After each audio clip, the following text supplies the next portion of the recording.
Let's stop pretending. We were all fed the same poison since birth. Your parents taught you to be polite. Your teachers told you to wait your turn. In the cartoons you watched, the hero always won because they were good, and in every fairy tale, the just king eventually replaced the tyrant. You were promised that merit is the only currency of success and that justice is an inevitable force of nature. It's a beautiful lie, and deep down, your psyche knows it. If those stories were true, that arrogant colleague wouldn't have taken the promotion you deserved simply by stealing your ideas and shouting louder. If the world were fair, companies wouldn't discard their most loyal employees just to balance a spreadsheet. Every decision would be transparent. Every conflict would be settled with honor, and people would always act according to their conscience. But in the real world, the mere thought of that is laughable, isn't it? The brutal truth is this: you are playing a moral game in a world that only understands strategy. While you are busy being good, your competitors are busy being effective. While you wait for permission, they are busy seizing control. Your virtue hasn't been your shield. It's been your leash. We aren't here to make you a better person. We are here to perform a cold, surgical autopsy on how the world actually works. We are going to strip away the decorative masks and look at the raw mechanics of influence. Drawing from the uncompromising mind of Niccolò Machiavelli, we have decoded the 10 darkest laws of power. These aren't suggestions. These are the gravity of human nature. You have two choices today. You can keep playing the game you were taught, the one designed to keep you compliant and powerless, or you can finally learn the real rules. The scales are about to fall from your eyes. Let's begin. Most people treat their careers and social circles like a playground, a protected space with fences, supervisors, and rules to ensure fair play. They expect a consolation prize just for showing up. This is your first fatal mistake. Human society is not a playground. It is an arena. In the arena, there are no fences and there is no referee. Your psyche clings to the fantasy of a fair world because it is terrified of the alternative. But power doesn't care about your comfort. It follows the laws of physics. Gravity doesn't ask if you're a good person before it pulls you off a cliff. Power is just as indifferent.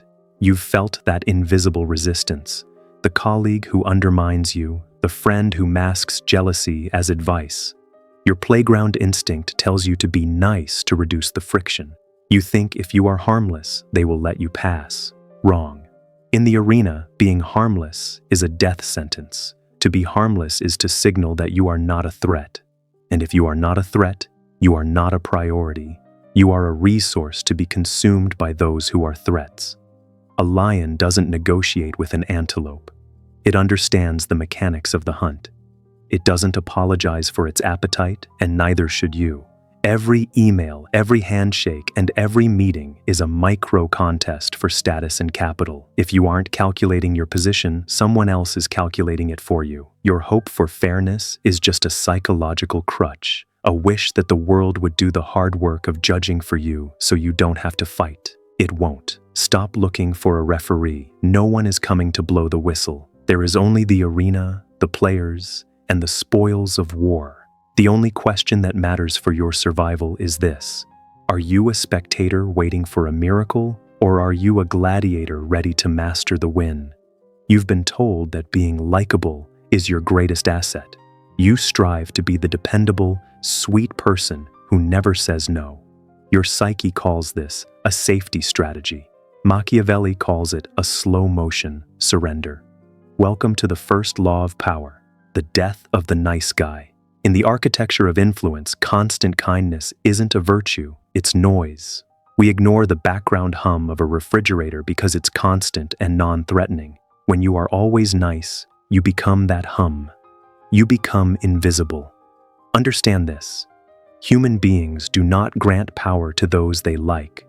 They grant it to those they respect. And respect is born from the realization that you have the capacity to be dangerous. You've felt this. You do a favor, and instead of gratitude, you get a bigger request. You stay late, and instead of a promotion, you get more grunt work. This happens because you signaled that your time has no cost. In the arena, anything without a price is treated as worthless. Machiavelli knew that the leader who tries to please everyone eventually satisfies no one. By avoiding being the bad guy, you became the weak guy, and weakness invites exploitation, like an open wound invites infection. Stop building a reputation for being pleasant. Build one for being effective and unpredictable. Think of your personality as a blade. A blunt blade is a toy. It can be handled and ignored, but a blade with an edge is handled with care. People watch where they put their hands. They speak with intention. They pay attention. We aren't telling you to be cruel. Cruelty is just another form of weakness. We are telling you to replace the nice guy with the strategic man. Stop seeking likability. Start seeking gravity. Gravity is created by contrast, the ability to be warm when it serves you and cold when it is necessary. Say no without an apology. When you stop being available, you suddenly acquire market value. The nice guy is a victim waiting for a master. The strategic man sets the terms of the engagement. Tear off the mask. Your kindness is no longer a gift. It is a reward that must be earned. Stop being a predictable piece of the furniture and start commanding the room. You've been conditioned to choose love. You want to be the inspiring leader and the supportive friend. Your psyche craves the warmth of being liked because it feels like a safety net. But Machiavelli saw the truth in the wreckage of empires. Love is a chain of glass. Fear is a chain of steel. Welcome to the second law. Master the architecture of fear. Love is a voluntary emotion. It is a gift others choose to give you, and because they give it freely, they can take it back the moment it becomes inconvenient. You've felt this sting. You were loved as long as you provided comfort. The moment you made a hard decision, that love evaporated into resentment. Fear is different. Fear is not voluntary. It is an instinct. When we say it is safer to be feared than loved, we aren't talking about being a bully. Cruelty creates hatred, and hatred topples giants. The strategic man seeks a specific kind of fear, the fear of loss. Understand the principle of loss aversion. Humans are biologically wired to work harder to avoid losing something than to gain something new. To hold power, you must become the guardian of what others value. They must fear the loss of your approval, the loss of the resources you provide, or the loss of the stability you represent. Think of it as social gravity. If you are purely loving, people float around you at their own whim. But when you are uncompromising, when there is a price for crossing your boundaries, you create a gravitational pull. You've seen this. The most respected people aren't the ones telling jokes. They are the ones whose entry into a room causes a sharp adjustment in everyone's posture. That is the architecture of fear. It is the silent acknowledgement that this person has the power to alter your reality. The playground calls fear dark. The arena calls fear predictable. People who fear the consequences of betraying you are infinitely more reliable than those who merely promise to be loyal because they like you. Keep your velvet glove, but ensure there is a heavy, iron hand inside it. Love is a luxury you can only afford after you have established the security of fear. Love is a fickle audience. Fear is a permanent contract. Which one are you building your future on? Most people spend their lives praying for stability. Your psyche is wired to seek comfort, predictability, and a steady path. You've been taught that order is your ally and that chaos is a disaster to be avoided at all costs. But if you want to get whatever you want, you must understand a law that the elite have used for centuries. Stability is the tomb of ambition. Chaos is the elevator. This is the art of strategic timing. In a world of perfect order, the hierarchies are frozen. The people at the top stay at the top because the rules are designed to keep them there. In a stable system, your hard work is just fuel for someone else's engine. But when the system breaks, when chaos enters the room, the frozen structures melt. That is the only time the floor and the ceiling can swap places. You've likely felt this during times of change at work or in your social circle. When a leader leaves, when a company pivots, or when a scandal breaks, most people freeze. They huddle together in fear, waiting for things to get back to normal. Your psyche screams at you to hide, but normal is exactly where you were powerless. To master power, you must learn to welcome the crack in the foundation. You must become a student of the in-between moments. While others are paralyzed by the loss of the old rules, you must be the first to start writing the new ones. In the moments of transition, the cost of entry into the elite circle drops to zero for those who have the nerve to act. Think of it as social engineering through timing. Sometimes, the most effective move is not to strike, but to wait for the moment of maximum confusion. When everyone else is looking for someone to follow, your decisiveness, even if it's calculated and cold, will look like leadership. You must develop the predator's patience.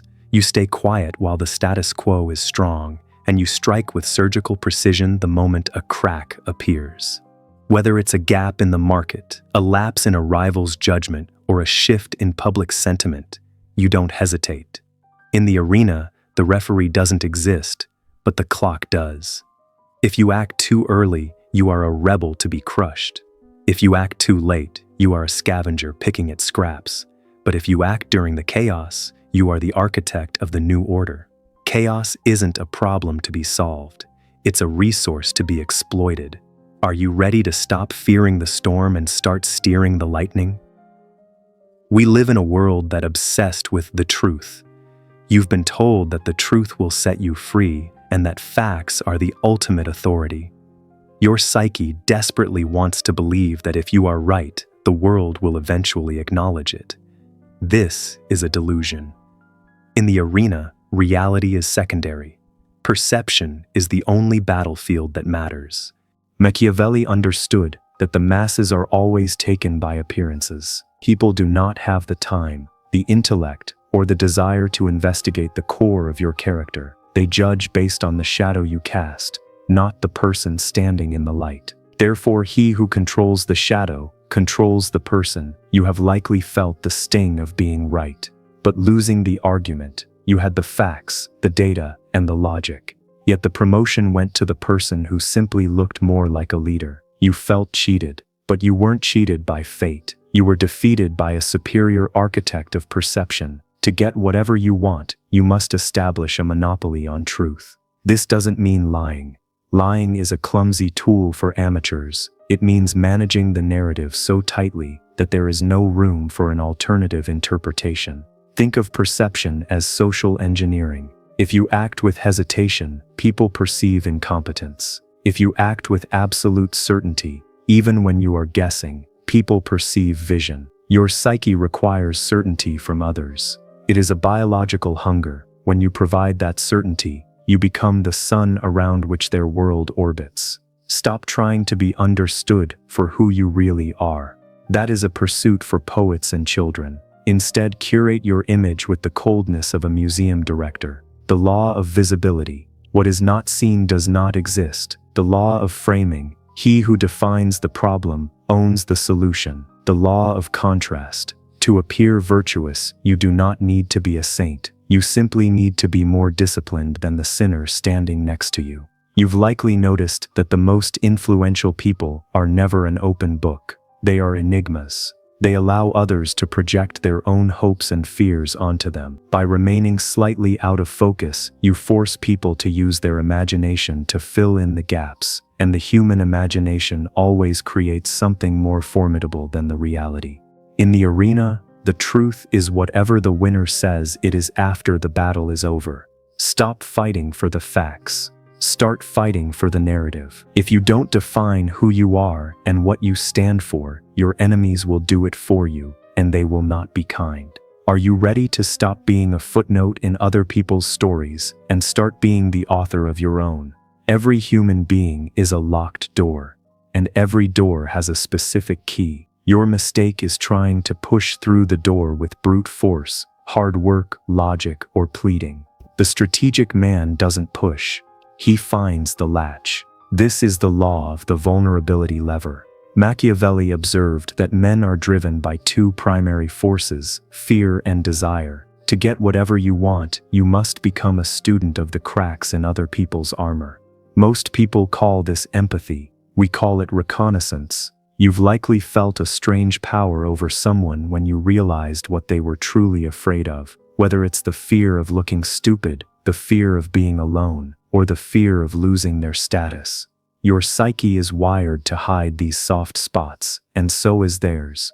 But once you identify a person's primary insecurity, you no longer need to negotiate with them. You simply lean on the lever, the vanity lever. If a person craves validation, feed their ego until they become addicted to your praise. They will soon find themselves unable to make a move without your approval. The fear lever. If a person fears instability, become the only source of order in their world. The greed lever. If a person is driven by gain, show them a shining path to a reward, then make your cooperation the only gatekeeper to that path. In the arena, knowing a man's weakness is more valuable than knowing his strength. Strength is what he shows the world to keep you away. Weakness is the hidden handle that allows you to lead him wherever you wish. Stop looking at people as obstacles. Start looking at them as systems of levers waiting to be moved.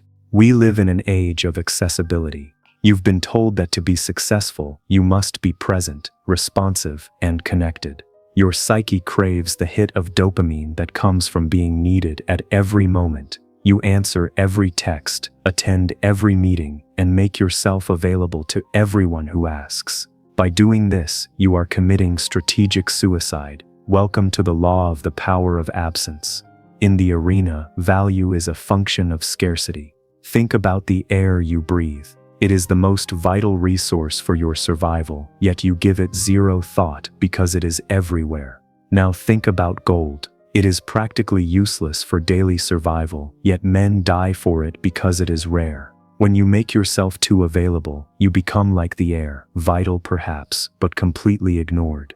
You've likely noticed that the most powerful person in any hierarchy is often the hardest to reach. Their time is guarded. Their words are few. Their yes is a rare event. This isn't an accident. It is deliberate atmospheric engineering. If you are always there, you are a commodity. If you are occasionally absent, you are an event. Create gravity through withdrawal. If you feel your influence waning in a group, stop talking. Stop showing up. Force them to feel the vacuum created by your absence. The law of the ghost. By being absent, you force others to use their imagination to fill the gap. They will wonder where you are, who you are with, and what you are planning. In the silence of your absence, your reputation grows far larger than it ever could in your presence. In the theater of power, the most important part of the performance is knowing when to leave the stage. Too much presence creates contempt. A calculated absence creates legend. Are you brave enough to be missed, or are you too afraid of being forgotten?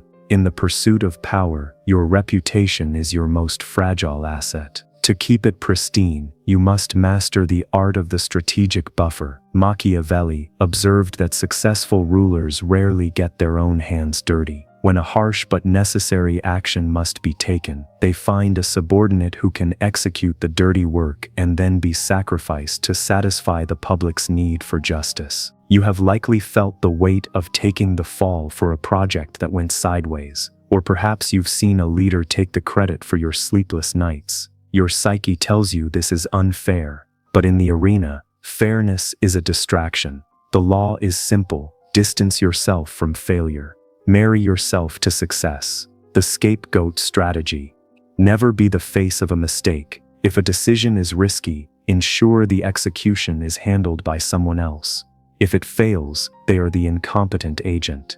If it succeeds, you are the visionary creator. The harvest of credit.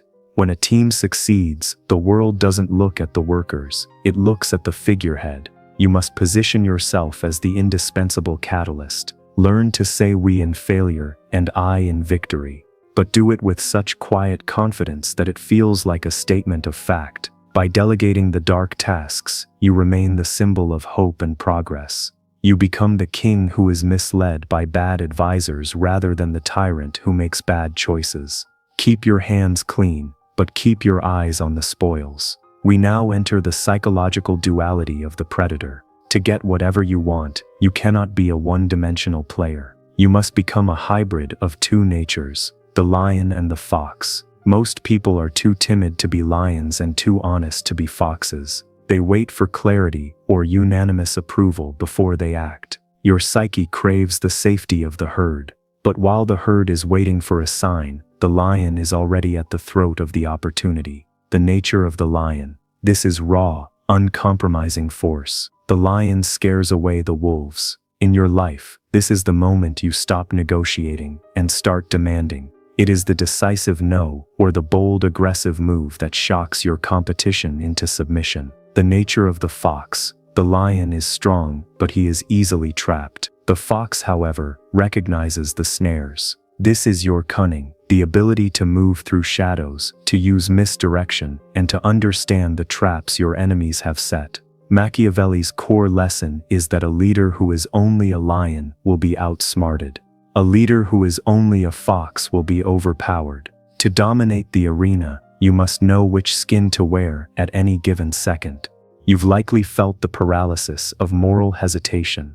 You knew what had to be done, but you worried about being liked or being fair. This hesitation is the sound of your defeat. In the moment of action, morality is a luxury. Decisiveness, even if it is imperfect, creates its own legitimacy. The world forgives the bold and forgets the cautious. Be the fox to find the path. Be the lion to clear it. When the window of opportunity opens, do not knock, break the door down. Power is not just about controlling what people do today. It is about owning their vision of tomorrow. Your psyche is naturally wired to seek hope. It is the biological fuel that allows humans to endure suffering. Machiavelli understood that if you can provide the fuel, you own the engine. Welcome to the law of the eternal promise. You've likely felt the power of a dream offered by a charismatic leader or a high-growth company. They didn't give you a raise, they gave you a vision. They didn't give you security, they gave you a mission. This is the ultimate tool of the strategic man. Keep them looking at the horizon so they don't notice the chains at their feet. The horizon strategy. People will tolerate almost any amount of pain in the present if they believe it is a bridge to a glorious future. To get whatever you want, you must become a merchant of hope. You do not need to deliver the result immediately. You only need to deliver a convincing narrative of its arrival. Vague brilliance. Never be too specific with your promises. Specificity is the enemy of hope because it can be measured and found wanting. Instead, speak in grand, inspiring, and slightly vague terms. Let others fill in the details with their own deepest desires. In the arena, the person who provides the why will always lead the people who only know the how. Control the hope, and you control the soul. We come to the final and most difficult law. Everything we have discussed today, fear, distance, deception, and force, requires one thing: the death of your internal conflict. Most people are paralyzed because they have a shadow, a part of them that craves power, recognition, and dominance, but they have been taught to suppress it. Your psyche is a house, divided. You want the prize, but you are ashamed of the hunger. This internal war is why you hesitate. This is why you lose. Machiavelli's final lesson is about integrity, but not the kind you were taught in school. It is the integrity of the self. It is the total alignment of your desires and your actions. Kill the internal judge. To master the arena, you must stop looking at your ambition through the lens of good or evil. These are labels used by the weak to discourage the strong. Instead, use the lens of effectiveness. Does this action bring me closer to my goal? If yes, it is the correct action. You must become your own moral authority. The shadow is not something to be feared. It is the source of your drive, your spine, and your lion. When you integrate your shadow, you no longer act out of malice, but out of necessity. You become a strategic sovereign. You've likely felt the exhaustion of trying to be perfect for a world that doesn't care. It is time to let that exhaustion go. By accepting your dark side, you stop being its slave. You stop being a person who could be powerful and start being a person who is powerful. In the grand theater of human ambition, morality is often portrayed as a noble spotlight, but in reality, it is a blindfold. Take it off. Embrace the cold, surgical clarity of the laws we have explored. The arena is waiting. The rules have been revealed. The only question remaining is, now that you know how the world actually works, do you have the courage to win it? The curtain has been pulled back. You can no longer claim ignorance. You now see the gears turning beneath the surface of every kind gesture, every corporate mission, and every social rule. You've seen the cold mechanics of the arena, the architecture of fear, the power of absence, and the necessity of the lion and the fox.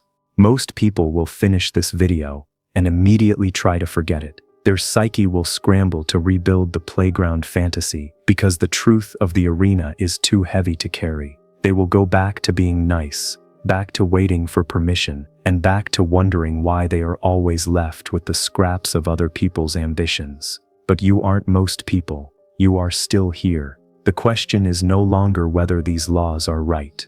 The only question is, what are you going to do with them? Will you continue to be a predictable piece of the furniture in someone else's room, or will you begin to command the space you occupy?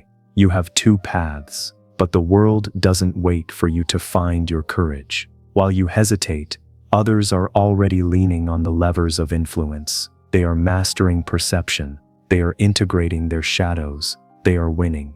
If you are ready to stop playing a game you were designed to lose, you need to stay in this circle. We are decoding the raw mechanics of the human soul, the parts they didn't teach you in school. Subscribe to the channel. Join those who have decided that good enough is a death sentence. By hitting that notification bell, you are signaling that you are ready to master the win. Leave a comment below. Tell us, are you willing to sacrifice being liked to become respected? We read every response. The arena is yours. The rules are in your hands. Now go and take what you want.